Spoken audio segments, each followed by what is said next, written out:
ಎಲ್ರಿಗೂ ನಮಸ್ಕಾರ. ಇವತ್ತಿನ ದಿನ ಹರಿಹರ ಮತ್ತು ದಾವಣಗೆರೆಯಲ್ಲಿ ನಮ್ಮ ಡೂಡಾ ಇಲಾಖೆಯಿಂದ ಸುಮಾರು 2 ಕೋಟಿ ಕಾಮಗಾರಿಗಳಿಗೆ ಭೂಮಿ ಪೂಜೆ ಮಾಡಿದ್ದೀವಿ. ಸುಮಾರು 10 ಪಾರ್ಕ್ ಡೆವಲಪ್ ಮಾಡ್ತಾ ಇರೋದು. ಹರಿಹರದಲ್ಲಿ ಈಗಾಗಲೇ ಉದ್ಘಾಟನೆ ಮಾಡಿ ಅಲ್ಲಿರುವಂತಹ ಎಲ್ಲ ನಮ್ಮ ಕಾಂಗ್ರೆಸ್ ಪಕ್ಷದ ಸದಸ್ಯರಾಯಿತು, ಮೆಂಬರ್ಸ್ ಎಲ್ಲರನ್ನು ಉದ್ದೇಶಿಸಿ ಮಾತಾಡಿಸ್ಬಿಟ್ಟು ಕಾಮಗಾರಿಗೆ ಭೂಮಿ ಪೂಜೆ ಮಾಡಿದ್ದೀವಿ.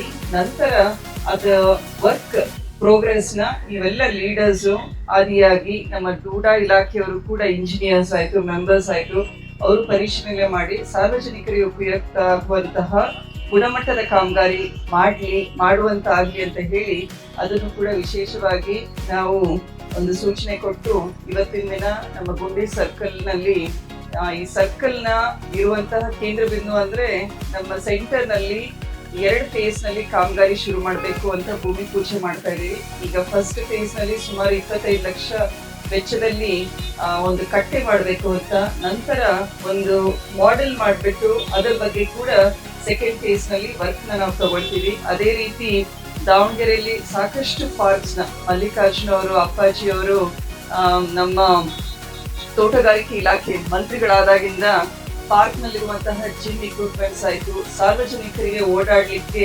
ಪೇವರ್ಸು, ಅದೇ ರೀತಿ ನಮ್ಮ ಕುಂದವಾಡ ಕೆರೆಯ ಅಲ್ಲೂ ಕೂಡ ಸಾಕಷ್ಟು ಅಭಿವೃದ್ಧಿಯನ್ನು ಮಾಡಿದ್ದೀವಿ. ನಮಗೆಲ್ಲ ಗೊತ್ತಿದೆ ಎನ್ವೈರನ್ಮೆಂಟಲ್ ಹೆಲ್ತ್ ಎಷ್ಟು ಇಂಪಾರ್ಟೆಂಟು. ಅದರ ಜೊತೆಗೆ ನಮ್ಮ ಆರೋಗ್ಯವನ್ನ ನಾವು ಕಾಪಾಡ್ಕೊಳ್ಬೇಕು ಅಂದ್ರೆ ಒಂದು ದಿನಚರಿಯನ್ನ ಮತ್ತು ಒಂದು ಆರೋಗ್ಯಕರ ದಿನಚರಿಯನ್ನ ನಾವು ಅಳವಡಿಸ್ಕೊಳ್ಬೇಕಾಗತ್ತೆ. ಅದಕ್ಕೋಸ್ಕರ ಇವತ್ತಿನ ದಿನ ಪಾರ್ಕ್ನ ಮೇಂಟೆನೆನ್ಸು, ಪೇವರ್ಸ್ ಮೇಂಟೆನೆನ್ಸು, ಜೊತೆಗೆ ಇಲ್ಲಿರುವಂತಹ ಉಪಕರಣಗಳು ಎಕ್ಸೈಸ್ ಇಕ್ವಿಪ್ಮೆಂಟ್ಸ್ ಏನಿದೆ ಅದನ್ನು ಕೂಡ ಮೇಂಟೈನ್ ಮಾಡಬೇಕು. ಎಕ್ಸೈಸ್ ಇಕ್ವಿಪ್ಮೆಂಟ್ಸ್ ಬಗ್ಗೆ ನಾನು ಡೂಡಾ ಇಲಾಖೆಯವ್ರಿಗೆ ಏನ್ ಹೇಳೋದು ಅಂದ್ರೆ, ನೀವು ಟೆಂಡರ್ ಕೊಡುವಾಗ along with the agency maintenance include ಮಾಡಿ ದಯವಿಟ್ಟು. ಆ ಮೇಂಟೆನೆನ್ಸ್ ಇನ್ಕ್ಲೂಡ್, ಈಗ ಎಷ್ಟೋ ಇಕ್ವಿಪ್ಮೆಂಟ್ಸ್ ಹಾಳಾಗಿದಾವೆ ಪಾರ್ಕ್ ನಲ್ಲಿ, ಸಾರ್ವಜನಿಕರು ಬಂದು ಕೇಳ್ಕೊಳ್ತಾರೆ. ಅದನ್ನ ಮೇಂಟೆನೆನ್ಸ್ ನೀವು ತಗೊಂಡ್ರೆ ಅವಾಗ ನಾವು ಸಾರ್ವಜನಿಕರಿಗೆ ಇನ್ನ ಉತ್ತಮ ಸೇವೆ ಕೊಡ್ಲಿಕ್ಕೆ ಒಂದು ಒಳ್ಳೆ ಆಪರ್ಚುನಿಟಿ ಸಿಗುತ್ತೆ. ಜೊತೆಗೆ ಸಾರ್ವಜನಿಕರು ಈ ಪಾರ್ಕ್ಸ್ ನ ಸಾಕಷ್ಟು ಬಳಸ್ಕೊಳ್ರಿ. ಮತ್ತೆ ಇಲ್ಲಿರುವಂತಹ ಒಳ್ಳೊಳ್ಳೆ ಉದ್ಯಮಿಗಳು ಇದ್ದಾರೆ, ಅಂಗಡಿಯವರಿದ್ದಾರೆ, ಬ್ಯಾಂಕ್ಸ್ನವರಿದ್ದಾರೆ, ಬಿಸ್ನೆಸ್ ಮೆನ್ ಇದ್ದಾರೆ. ಅವರು ಕೂಡ ನಮ್ಮ ದಾವಣಗೆರೆಯಲ್ಲಿರುವಂತಹ ಪಾರ್ಕ್ಸ್ ನ ತಮ್ಮ CSR ಇನಿಷಿಯೇಟಿವ್ ಅಡಿಯಲ್ಲಿ ಅವರು ಮೇಂಟೈನ್ ಮಾಡಲಿಕ್ಕೆ ಕೈ ಜೋಡಿಸಿದ್ರೆ ನಮ್ಮ ಸರ್ಕಾರದ ಇಲಾಖೆಯ ಜೊತೆಗೆ ಸಾರ್ವಜನಿಕರು ಕೂಡ ಕೈ ಜೋಡಿಸಿದಾಗ ಪಾರ್ಕ್ ನ ರೆಗ್ಯುಲರ್ ಮೇಂಟೆನೆನ್ಸ್ ಆಗ್ಲಿಕ್ಕೆ ಸಾಧ್ಯ ಅಂತ.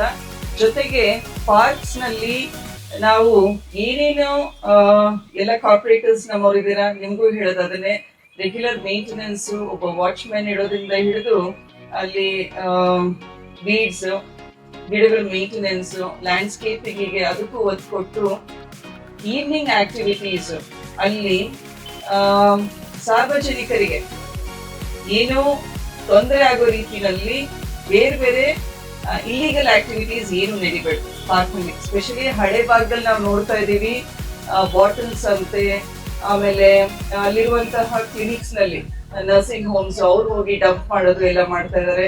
ಸೊ ಇದನ್ನು ಕೂಡ ಸಾರ್ವಜನಿಕರು ಅರ್ಥ ಮಾಡ್ಕೊಂಡು ಒಂದು ಮಿನಿಮಮ್ ಸಿವಿಕ್ ಸೆನ್ಸ್ ಸಾರ್ವಜನಿಕರಿಂದ ಕೂಡ ಕೈ ಜೋಡಿಸಿದ್ರೆ ಪಾರ್ಕ್ ಮೇಂಟೆನೆನ್ಸ್, ದಾವಣಗೆರೆ ನಗರದ ಸಿಟಿ ಅಭಿವೃದ್ಧಿಯನ್ನು ಕೂಡ ನಾವು ಎಲ್ಲರೂ ಒಂದು ಹೋಲಿಸ್ಟಿಕಲಿ ಮಾಡ್ಬೋದು ಅಂತ ಹೇಳಿ ಡೂಡಾ ಟೀಮ್ನವರು ಸುಮಾರು 5,40 ಲಕ್ಷದಷ್ಟು ಕಾಮಗಾರಿಗೆ ಈಗ ಪ್ರೆಸೆಂಟ್ ನಮ್ಮ ಕಾಂಗ್ರೆಸ್ ಸರ್ಕಾರ ಬಂದಾಗಿಂದ ಡೂಡಾ ಇಲಾಖೆಯವರು ಹರಿಹರ ಮತ್ತು ದಾವಣಗೆರೆ ಸೇರಿ 5,40 ಲಕ್ಷದ ವಿವಿಧ ಕಾಮಗಾರಿಗಳನ್ನ ಕೈಗೊಂಡಿದ್ದಾರೆ. ಇದೇ ರೀತಿ ಸಾಕಷ್ಟು ಕ್ರಿಯಾಶೀಲತೆಯಿಂದ ಡೂಡಾನ ಪ್ರತಿಯೊಬ್ಬರು ಮೆಂಬರ್ ಕೂಡ ಕೆಲಸ ಮಾಡ್ತಾ ಇದ್ದಾರೆ. ಅವರಿಗೂ ಕೂಡ ನಾನು ಶುಭಾಶಯಗಳ ಹೇಳಿ ನನ್ನ ಮಾತು ಮುಗಿಸ್ತೇನೆ. ಧನ್ಯವಾದಗಳು.